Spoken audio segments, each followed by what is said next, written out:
Uyku, ruh sağlığının temeli. Tıpkı beslenme ve genel sağlık gibi. Biz genellikle uyku sorunları yaşayan kişilerin psikolojik sorunlar da yaşadığını biliyoruz. Özellikle depresif bozukluklar, anksiyete bozuklukları bunlardan bazıları. Genelde gece sabaha kadar düşünüyorum, uyuyamıyorum tarzında şikayetleri olan kişilerin anksiyete bozuklukları yaşadıklarını biliyoruz. Yani uykumuz hem psikolojimizle etkili hem de psikolojimiz uykumuza karşı etkisi var. Zaman içerisinde uyku düzeni bozulan bireyler, özellikle bizim kişi için rahatsız edici bir nokta vardır. Oraya vardığı zaman bu problemi çözmediğinde psikolojik sıkıntıların daha da kökleştiğini, kronikleştiğini biliyoruz. Aynı şekilde bazı psikolojik sorunlar da uyku sorunlarını kronikleştirebiliyor. İşte burada farkında olmak çok basit aslında. Tıpkı ne yiyip ne içtiğimizi bileceğimiz gibi ne kadar uyuduğumuzu, ne kadar uyumadığımızı da çok iyi biliyoruz.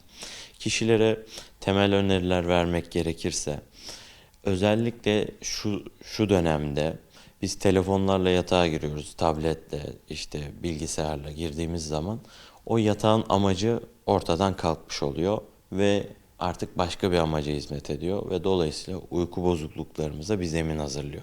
Tabii ki uyku bozuklukları sadece bundan dolayı oluşmaz ama davranış değişikliklerinin uyku bozukluklarına olumlu etkisi olduğunu biliyoruz. Tabii bunun ne seviyede bozulduğu ve hangi noktalara vardığını anlamak için belki bir uzman görüşü almak her zaman için faydalı olabilir. Aslında uyku bozuklukları çoğu kişinin arkadaşlık hayatını, belki ilişkilerini, belki iş hayatını da bozmakta. Çünkü işe geç kalan birisi zaman içerisinde iş yerinde sıkıntılar yaşayacak. Belki işinden atılacak, belki kendisi istifa edecek ve bununla beraber ekonomik sorunlar yaşayabilecek.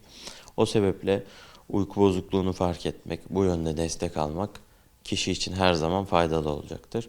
Bir de burada klasik uyku düzenlemeleri vardır ya bizim toplumumuzda, işte insanlar hep şey der, erken yatarsan erken kalkarsın. Kesinlikle bunu da yaptığımız zaman, denediğimiz zaman sonuç alma ihtimalimiz yüksek. Ama işte şu an öyle bir çağdayız ki yani erken yatmak istemiyoruz, sabah da kalkmak istemiyoruz. E, Geceleri genellikle sosyal medyada işte dijital ekranlar karşısında vakit geçirdiğimiz için uyku düzenimiz ekstra bir bozuluyor. Ama bir kişi gerçekten uykusunun bozulduğunu hissediyorsa bir hafta kendisine zaman tanımalı. O bir hafta boyunca erken yatıp erken kalkmaya, gereksizse uykusuz birkaç gün geçirmeye kendini hazırlarsa uyku düzeni düzelebilir. Ama düzelmediği daha ağır uyku bozukluklarında profesyonel yardım alması önerilir. Vardiyalı çalışan kişiler örneğin işte 2 gün gündüz, 2 gün gece tarzında işte devlet personelleri, polisler ya da işte tekstil işçileri, güvenlik görevlileri genellikle bu tarz mesai saatleri değişken olabiliyor. Bunlara önerilerimiz aslında hani uyku yönünden öneri. İzin günlerinde muhakkak uykularını almaya özen göstersinler. Yani izin günümde atıyorum gezmek isteyebilir ya da bir aktivite yapmak isteyebilir ama uykusu gerçekten daha önemli. Ve başta da demiştim ya, ruh sağlığının temeli olan diğer iki konu da var. Beslenme ve genel sağlık.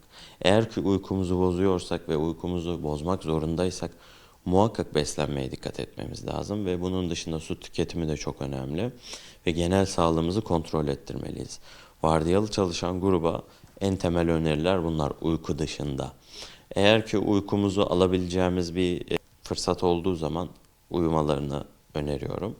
Bunun dışında da dediğim gibi eğer izin günlerinde bir fırsatları olursa daha çok uyumaya önem göstersinler.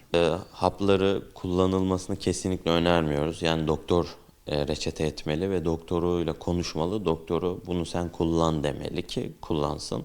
Kişi kendi karar verip uykusunu açacak, daha enerjik hissettirecek haplar kullandığı zaman belli bir hatta kısa bir zaman sonra beyinde bazı sendromlar oluşabilir ve bunların telafisi zor olabilir. Bir de bunun uyumak için kullanılanları var. İşte pasifloralar, melatoninler gibi papatya çayları.